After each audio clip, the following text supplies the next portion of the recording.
As My Hero Academia finishes up its 6th and probably most explosive season yet, I'm not really satisfied. Don't get me wrong. Adaptation issues aside, the war was amazing material, but the arc that comes after, Villain Hunt or Deku Solo or the Vigilante arc, which it isn't by the way, he's licensed or whatever you want to call it, is probably the most lacking of any MHA arc thus far. Now of course there is stuff like Provisional License Exam or Joint Training, but at worst those are just boring with decent character moments. Villain Hunt has the exact opposite problem. While PLE and Joint Training prioritize laying the foundation of future plot points and character arcs with not much else going on, Villain Hunt focuses on having bombastic and raw moments with scenes that undermine everything that came before. This arc signals the first massive misstep for My Hero Academia and starts the decline that some people might come to see in the inevitable Season 7. This shift in focus from building up character moments and the organic tissue that connected the previous 5.5 seasons of MHA just suddenly vanished here, as the story worked overtime to disregard what made it so special before and opt for characters doing cool stuff. A lot of it centers around our protagonist, Izuku Midoriya, but it definitely isn't just him. Honestly, it extends and infects nearly every single character present in this arc, minus Ochako, the character that nobody will give any credit to while gassing up the worst of the arc. Talking about an entire arc like this is quite difficult. Unlike in my Paranormal Liberation War arc video where my criticisms were much more straightforward, my issues with Villain Hunt are numerous and include many characters and plotlines. This will be broken up into pseudo-sections. I won't break the flow of the video to switch to talking about them, they will more so act as timestamps, so you can hear my complaints about particular things.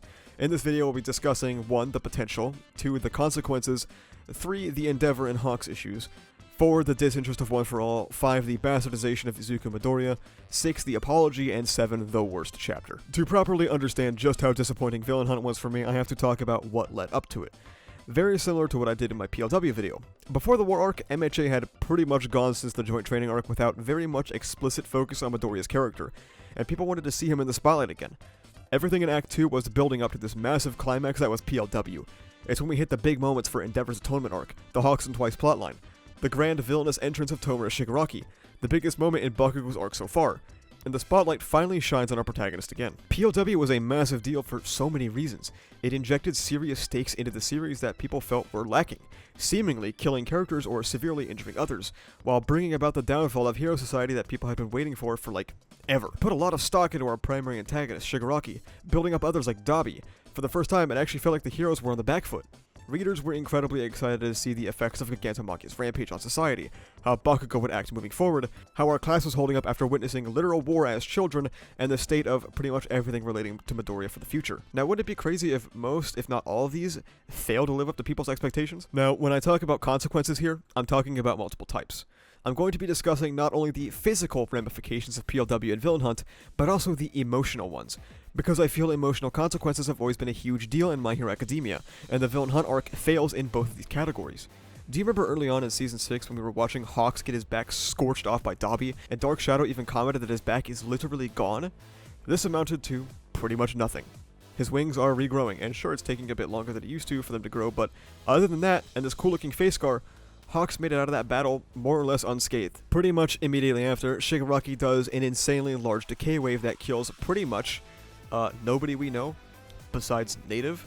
Thankfully, however, Shigaraki isn't proven to be entirely incompetent, as he quickly dispatches of Gran Torino. Wait, never mind, he's fine. Oh, cool. Despite being thrown on hold by somebody nearly as strong as Prime All Might, Gran Torino gets off scot-free. This then segues into a big moment for Midoriya where he decides to throw caution to the wind and destroy his arms to defeat Shigaraki, something people had been waiting for a long time, and never mind, his arms are fine, and magic gauntlets came in off-screen to save him. Oh man, Bakugo just took the rivet spikes from Midoriya, I wonder if this will affect... No, it doesn't. It doesn't at all, actually.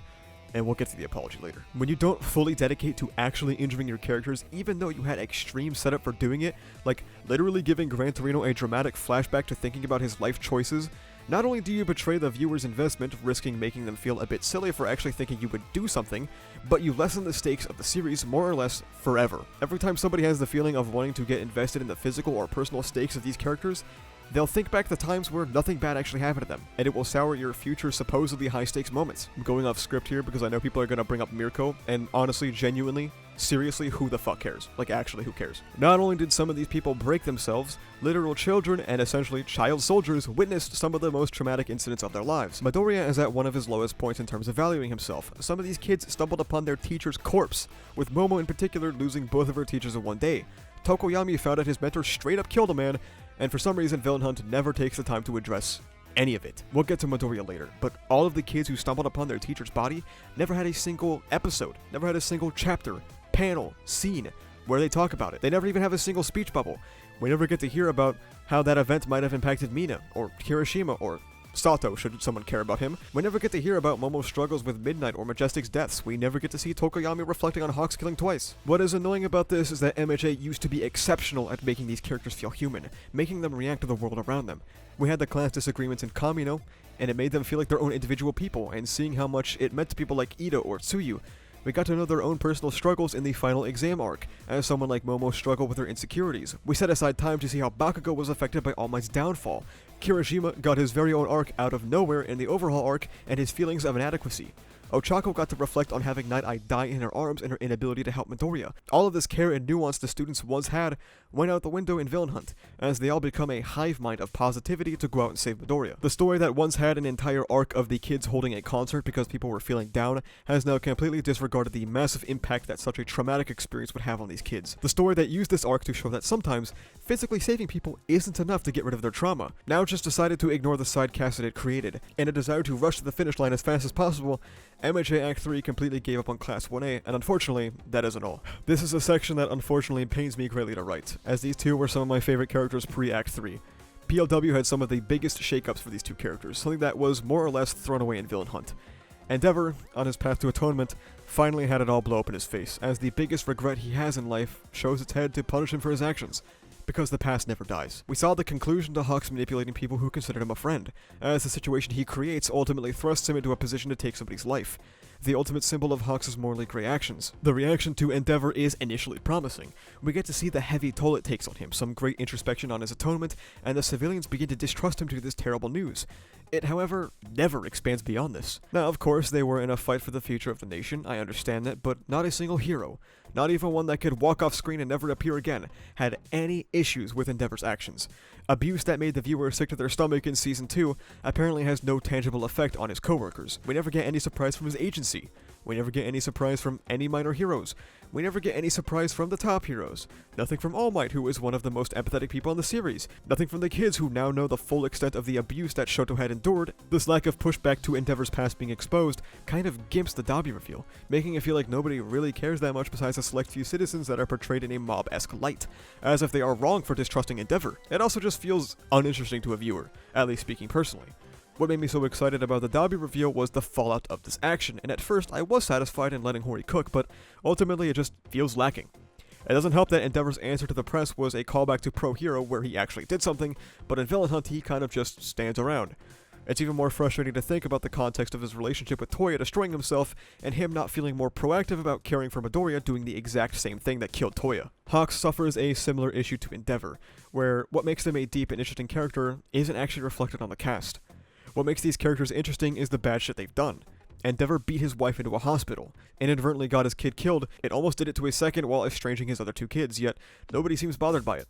Hawks manipulated a man and created a situation where killing him was the only option, but not a single person, not even the civilians, seemed to be bothered by this. His killing of Twice was masterful execution, as evidenced by the fandom arguments that have continued about it for nearly 3 years. The problem is when you strip away the moral grayness to instead make nobody care in universe. The Best Genius reveal was shocking because we got this scene with a lot of gravity about him pulling his sword out on BJ, only to find out he was in on it the whole time.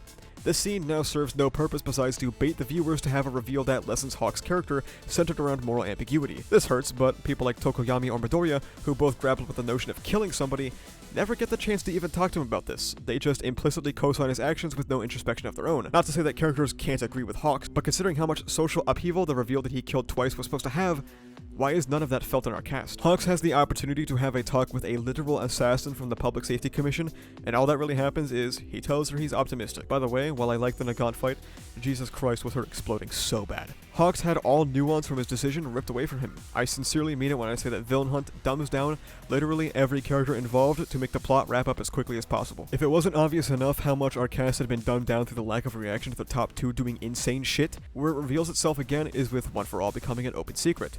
Such a massive occasion that has been reinforced to the viewer multiple times that this cannot happen, so when it breaks the news and the cast at large is aware of it, we get prepared for all kinds of interesting reactions that some people had been waiting for all 6 seasons, yet none of it comes.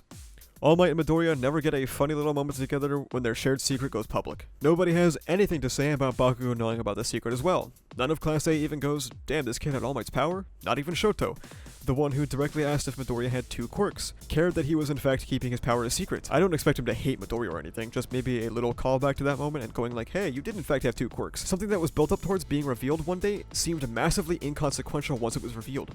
Not even any in-universe interest about how quirks have weird spirits or something that communicates with one another. Something that would likely shake up the very foundations of quirk sciences forever. The one person out of all of these characters that should have had a passing thought about One for All is yet again Endeavor. The man whose back he chased the entire life trying to surpass had a power that was ultimately unsurpassable.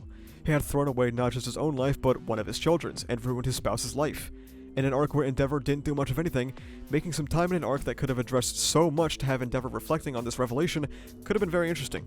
Especially with how it once again loops back to Toya, a kid with a power stronger than their mentor that goes so out of control that they begin to destroy their body, as the expectations placed on their shoulders crushes their very being. The reveal that One for All exists and is this influential not mattering is extraordinarily disappointing. The lack of consequences both physically and emotionally alongside the disinterest in One for All really goes to show that Villain Hunt has absolutely butchered everything that made Midoriya interesting. This will be a kind of paraphrased version of my Deku is no longer interesting video from a few weeks ago, so if you've already seen it, I won't waste your time too much. Midoriya entered Villain Hunt going from one of his lowest points emotionally from the war arc. Ever since the start of the story, he had shown and expressed kind of destructive thoughts or not really taking himself into account, and in the war arc, he puts everything on the line to defeat Shigaraki no matter what happens to him. And even after blowing his body to bits, he still considers himself the old worthless Deku that couldn't save anybody. Alongside this self-destructive behavior, he reduces himself as only the power of One for All to destroy All for One, thinking that his entire life purpose was what his power was allegedly designed for. While he always had these tendencies, they were absolutely flared up by 2 things. First, by the power he was given, and secondly, this is a big one, the effects of systemic marginalization and being told by everyone around him that his negative thoughts and thought patterns are legitimate. Watching the very person who treated him like dirt get regularly praised and rewarded even despite that behavior. The arc's biggest purpose is to tackle those flaws of Midoriya's character, to rein him in a little bit, but it never does.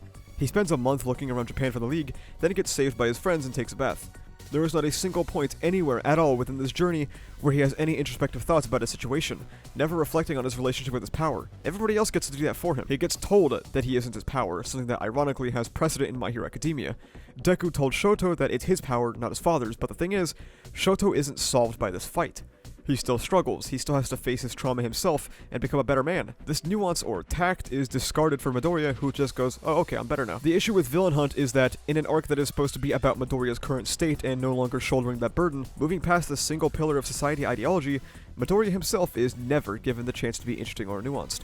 He is given a band-aid solution to lifelong systemic marginalization and discrimination, and then proceeds to get trauma dumped by his past abuser. The one person who could relate to borderline self-harm and throwing caution to the wind, All Might, was utilized for a quick gag and for Midoriya to chalk up all of his issues to not having All Might there, which to be frank is probably the lowest point of Midoriya's character thus far. Never does he find value in himself, never does he begin to work on his own self-worth, never does he himself get to reflect on his relationship with One for All, and never does he himself work towards the path of no longer dehumanizing himself. When the arc dedicated to him isn't busy laying him up for disappointment, it is instead butchering the plotlines of his that came before.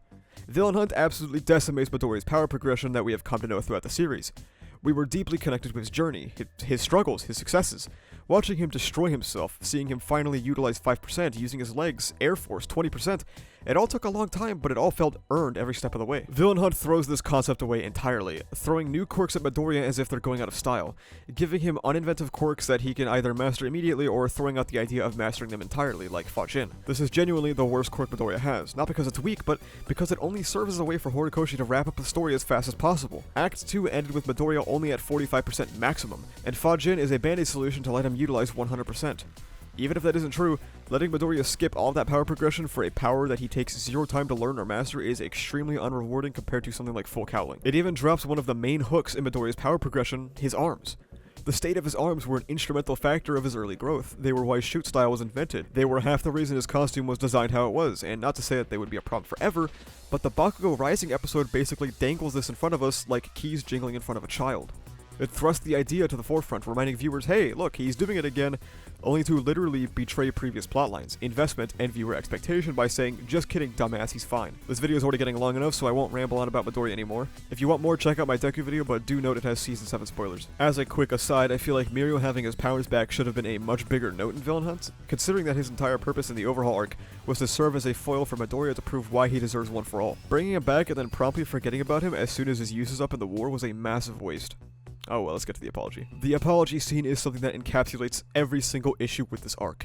Rapidly paced, just sort of happens, nobody really cares, we move past it, and it benefits Deku the least despite his involvement in the scene. We get a moment that we have expected for years, something that Baku had been building towards throughout all 6 seasons, and while his sacrificial play in PLW is a peak of his atonement arc, this is the real climax here.